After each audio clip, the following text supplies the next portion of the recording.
Okay, एक question देखते हैं हम लोग, मोस्ट इंपॉर्टेंट क्वेश्चन, ठीक है। Find A inverse if A matrix दिया हुआ है, ठीक है ना। इसको ध्यान से देखेंगे, अंत तक ये जरूर देखेंगे वीडियो, ठीक है। मैं प्रयास कर रहा हूं, अगर इस मैट्रिक्स का इनवर्स सीख जाएंगे, ठीक है, तो इस पूरे मैट्रिक्स चैप्टर जो है ना आपसे खत्म हो जाएगा, ठीक है। ए इनवर्स निकालना सीख जाएंगे तो आगे चल के solving linear equation by matrix method जो है, ठीक है, उससे आप आसानी से बना सकते हैं, ठीक है ना। तो चलिए अभी मैं इस मैट्रिक्स का क्या निकालने जा रहा हूं, इनवर्स। तो एक फॉर्मूला देख लीजिए, ए इनवर्स निकालने का फॉर्मूला क्या होता है, adjoint A by determinant of A होता है, ठीक है। वेयर ये जो डिटरमिनेंट ऑफ ए होता है ना, जीरो नहीं होना चाहिए, ठीक है। डिटरमिनेंट की वैल्यू जीरो नहीं होना चाहिए। जब डिटरमिनेंट की वैल्यू जीरो नहीं होगा तभी ए इनवर्स एग्जिस्ट करेगा, यानी कि ए इनवर्स का मान प्राप्त होगा, ठीक है। इसमें इस क्वेश्चन में कहीं भी ये मेंशन नहीं है कि ए मैट्रिक्स दिए हुए हैं तो एलिमेंट्री ऑपरेशन करके आप इनवर्स निकालिए, ये मेंशन नहीं है, सिर्फ कह रहा है कि ए इनवर्स निकालिए। तो ठीक है, आप इस मैट्रिक्स से एलिमेंट्री ऑपरेशन के द्वारा भी निकाल सकते हैं या फॉर्मूला यूज करके भी निकाल सकते हैं।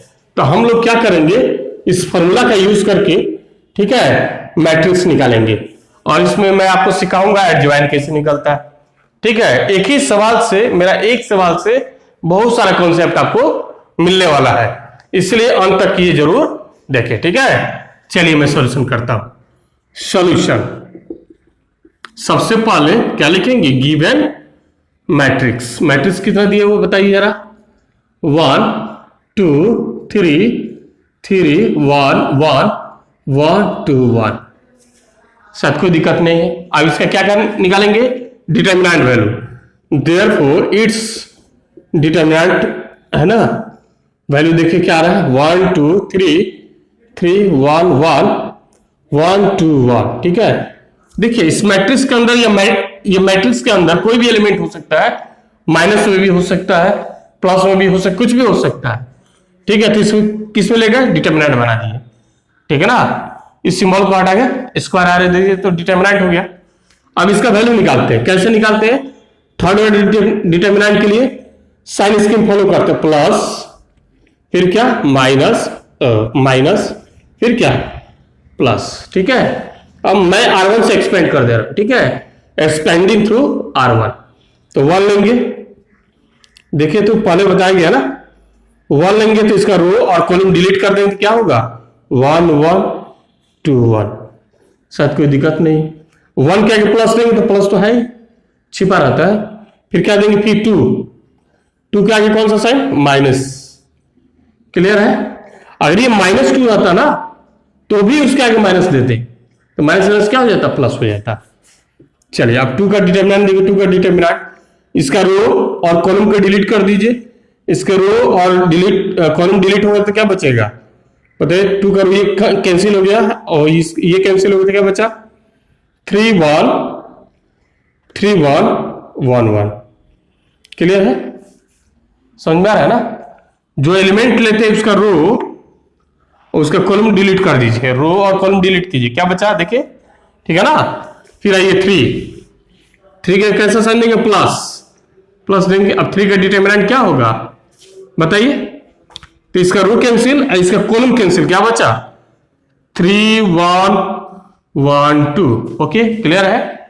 चलिए अब वैल्यू निकालिए, तो इस सेकेंड ऑर्डर डिटरमिनेंट हुआ, इसका वैल्यू कैसे निकलता है, principal diagonal minus secondary diagonal. Clear है, या तो 1 छिपाइए ना, 1 है तो 1 लिख दिए, -2 इस तरह आइए तो 3 माइनस कितना हो जाएगा 1 प्लस 3 प्रिंस, ये कितना होगा 6 और -1। थोड़ा सॉल्व कीजिए, कितना आया, ये -1 आया, -1 से मल्टीप्लाई कीजिए, -1 ये कितना हो गया -2, इसको मल्टीप्लाई 4 हो जाएगा ना, कितना हो जाएगा बताइए, 6 + 1 जाएगा 5 ये कितना हो गया 15। फाइनली आपका कितना आ गया 10, which is not equal to 0। Determinant का जो वैल्यू है ना 0 नहीं आया, सो ए इनवर्स एग्जिस्ट। बात समझ में आ रही है। डिटरमिनेंट का वैल्यू जीरो नहीं है, यानी कि जब डिटरमिनेंट का वैल्यू जीरो नहीं होता है तभी क्या होता है, ए इनवर्स एग्जिस्ट करता है, यानी कि ए इनवर्स का मान प्राप्त होगा। Hence A inverse can be find out, तो हम लोग ए इनवर्स निकाल सकते हैं, कैन बी फाइंड आउट। बात समझ में आ रही है? ठीक है, अब देखिए कैसे निकालेंगे। ठीक है ना, डिटरमिनेंट का मान कितना निकल चुका है 10, तो ये काम कर ले। अब हम बढ़ते हैं एडजॉइंट की तरफ, तो एडजॉइंट ए कैसे निकालते हैं ये सीखना है आपको, ठीक है ना। ओके, नाउ देखिए कैसे निकालते हैं हम लोग एडजॉइंट ए, खूब अच्छा से समझेंगे, ठीक है, आराम आराम से बता रहा है। ये क्या होता है, जो मैट्रिक्स दिया है ना, जो मैट्रिक्स दिया है बारी बारी से इसका कोफैक्टर निकालते हैं, या इसको डिटरमिनेंट में चेंज कर दीजिए, यही ना डिटरमिनेंट था, 1 3 1 2 1 2 3 1 1, ये डिटरमिनेंट है। बात समझ में आ रही है ना, इसमें ये इस स्क्वायर मैट्रिक्स को क्या कन्वर्ट कर दिए डिटरमिनेंट में, ठीक है।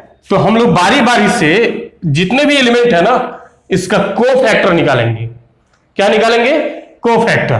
तो निकालेंगे कोफैक्टर ऑफ 1 का कोफैक्टर, ठीक है, दैट इज कौन सा एलिमेंट है बताएंगे, इसको एलिमेंट कहेंगे A11। बात समझ में आ रही है, A11 ये इसका कोफैक्टर निकालिए चाहे इसका कोफैक्टर निकाले, बात एक ही हुआ ना, ठीक है। ये मैट्रिक्स फॉर्म है, डिटरमिनेंट फॉर्म है, आपकी मर्जी है, ठीक है, आप जिसमें सोचे, इसमें सोचे चाहे इसमें सोचे, ठीक है ना। तो क्या करते, इसका कोफैक्टर निकाले 1 का, तो 1 कौन सा एलिमेंट हुआ, A11 हुआ।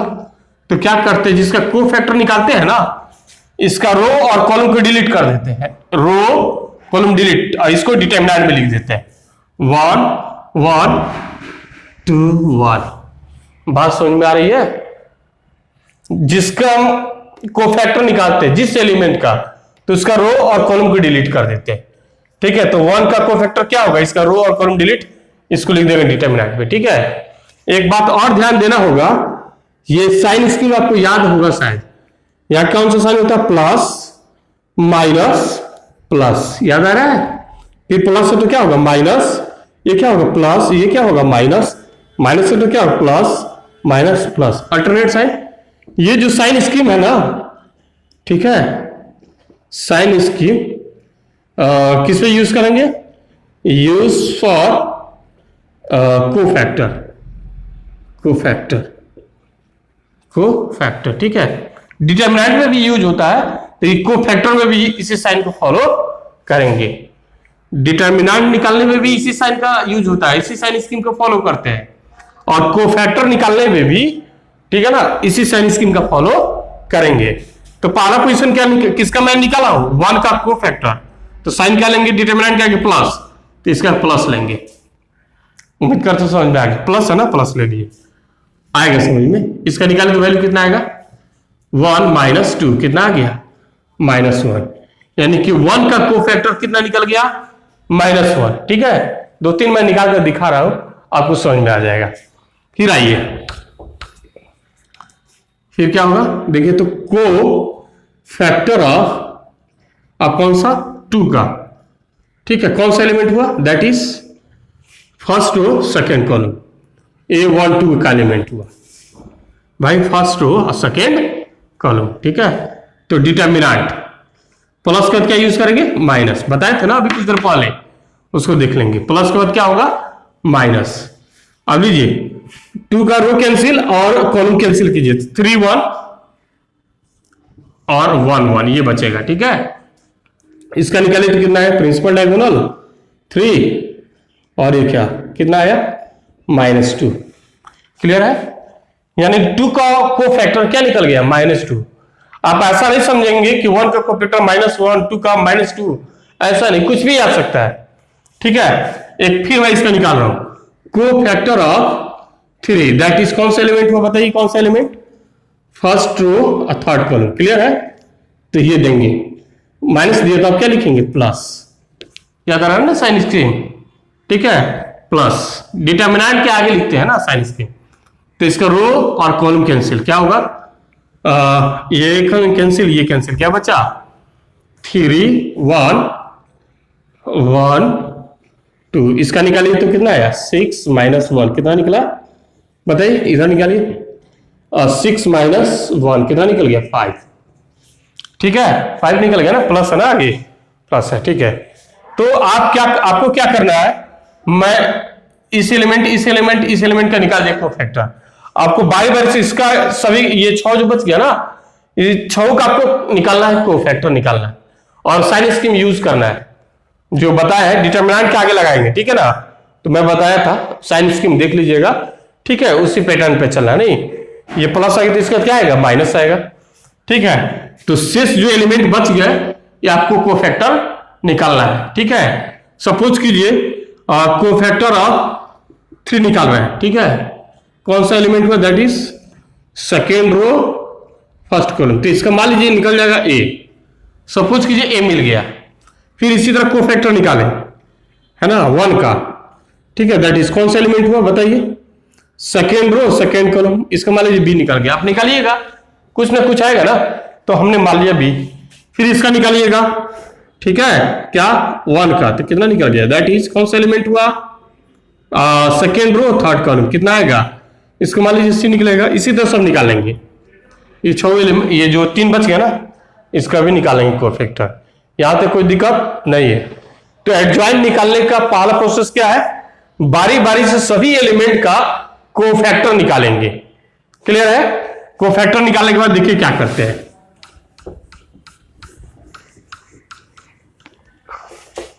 ठीक है, मान लीजिए कोफैक्टर सभी एलिमेंट का आप निकाल लिए, सभी एलिमेंट का कोफैक्टर निकाल लिए, तो उसका लिखेंगे let AC be the cofactor matrix. AC कैसा मैट्रिक्स मान लिया, कोफैक्टर मैट्रिक्स, किसके द्वारा मिला है, obtained by determinant of A, माने इसके डिटरमिनेंट के द्वारा जो हम लोग कोफैक्टर मैट्रिक्स प्राप्त किए, ठीक है, उसको हमने क्या माना AC, तो जो भी वैल्यू आया ना उसको मैट्रिक्स में लिख दीजिए, बात समझ में आ रही है, जो भी वैल्यू आया है, इसका वैल्यू कितना आया था, इसका कोफैक्टर वैल्यू कितना आया था -1, इसका कितना आया था -2, समझ रहा है, इसका कितना आया था 5, जो भी वैल्यू मिला है ना उसको मैट्रिक्स में लिख देंगे, उसको बोलेंगे कोफैक्टर मैट्रिक्स। और इस सबका क्या गया, मान लीजिए ABC निकला, इसका क्या निकल गया DEF निकल गया, क्लियर है, तो ये आपका क्या निकल गया कोफैक्टर मैट्रिक्स, यहां तक कोई दिक्कत नहीं है। अब क्या करेंगे, दोनों तरफ ट्रांसपोज कर देंगे जी, कोफैक्टर मैट्रिक्स का ट्रांसपोज। अब इसका ट्रांसपोज निकालिए तो क्या होता है बताइए, सभी रो को किसमें लिख दिया जाता है, कॉलम में, ठीक है, ABC, ये क्या होगा DEF, ये आपको सभी मान निकालना है खुद से, ठीक है। तो कोफैक्टर मैट्रिक्स का क्या कर देंगे, ट्रांसपोज निकाल देंगे, यहां तक कोई दिक्कत नहीं है।